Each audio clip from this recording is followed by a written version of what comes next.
Hi everyone, welcome. My name is Matt. This is the Matt Greer Music Channel, a channel devoted to synthesizers, sound design, and making music. Today I'm kicking off a new series to talk about this, the PO-33 K.O by Teenage Engineering. This is their pocket sampler.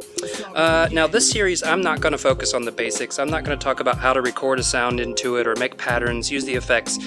Those things have all been well covered by other channels doing their tutorials. If you need those basics, I might recommend Red Means Recording, Hack Attack, Cuckoo. They all have excellent tutorials, and this ground has been well covered by other YouTubers and websites already. For this series, what I really want to focus on are sort of the tips, tricks, workflow mechanisms that I've discovered, things that I've found making use of this device easier and better. So today what I want to start with is a couple of tips and tricks that I've learned about using the drum track on this device.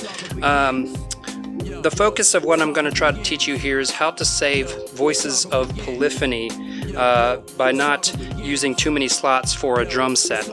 So that's one limitation of this device. Obviously it's this small, this cheap, it's going to have some limitations.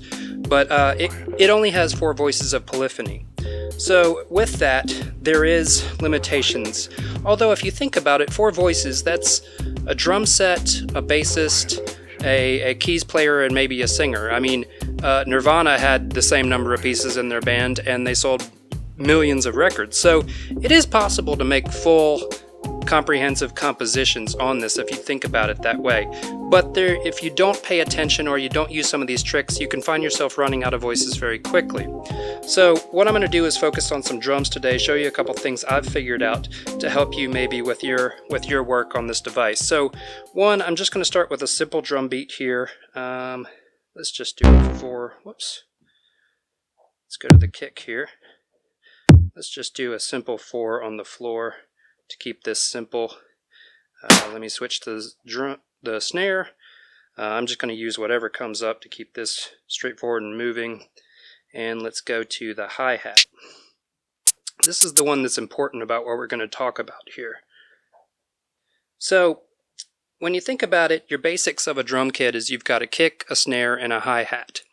And I've seen some folks where they tend to break those out into different voices, and which is nice, but if you do that, you're basically using 3 out of your 4 voice slots just for your drum set. Now, for folks that do like lo-fi hip-hop, where you're taking like a sample chunk of a whole record and chopping that up and then just layering some drums on top, that may be more than enough, and this may not apply to you at all. But if you're the type you like to layer sounds, put some synths, some leads, some other things into your stuff, or some textures, you might find this very helpful. So, first off, we've got this little drum beat. Okay, very simple. This is at 80 BPM. That's what I've set the pocket operator to. I'm going to record that into here. Now, the reason I'm doing this, I'm recording the whole beat because I want the hi-hat to already be layered with my kick and my snare. The reason being is now I've got a whole kit that only uses 1 voice. So, we're going to put this in here. One trick real quick I'll show you is audition the level of your source material. So I'm going to push play. You can see right here where that's hitting. That's almost at peak. Any higher than that, it will probably clip. Let's see. Not quite. Okay.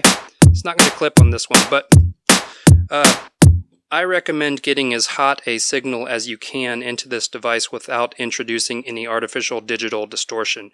So let's go ahead and get this drum beat in there.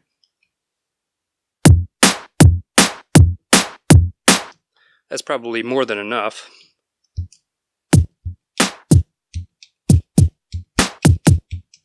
Okay, yeah, it didn't even use all 16 slots and it kind of broke some of these apart. But you can see when I press this kick now, I've got the hi-hat layered in it already. So, let's repeat this beat here. Go to the snare.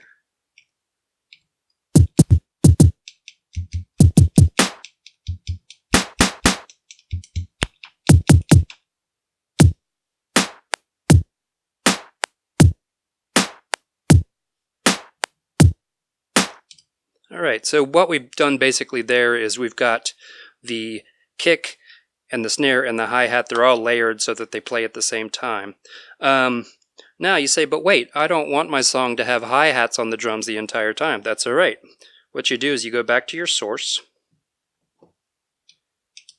What we're going to do is make a duplicate bank of the same drums, this time without the hi-hat included.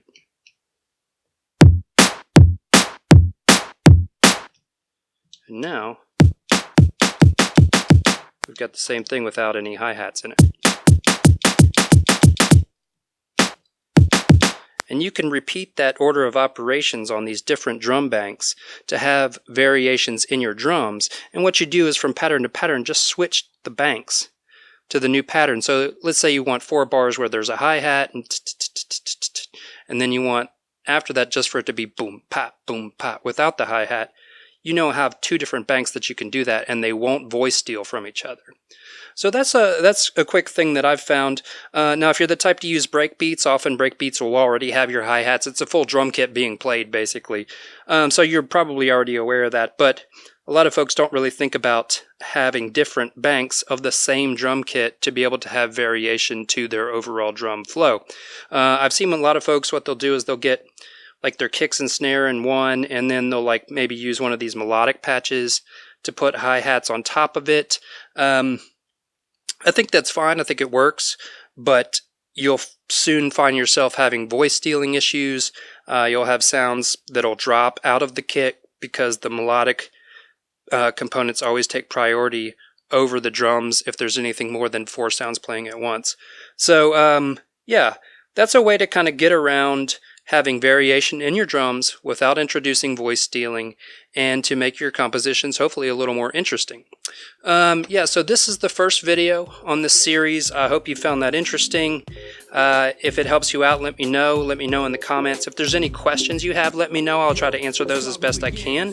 And yeah, if you want to see more of these as we go forward, just click subscribe, and we'll see you later. Thanks again for watching. Bye, everybody.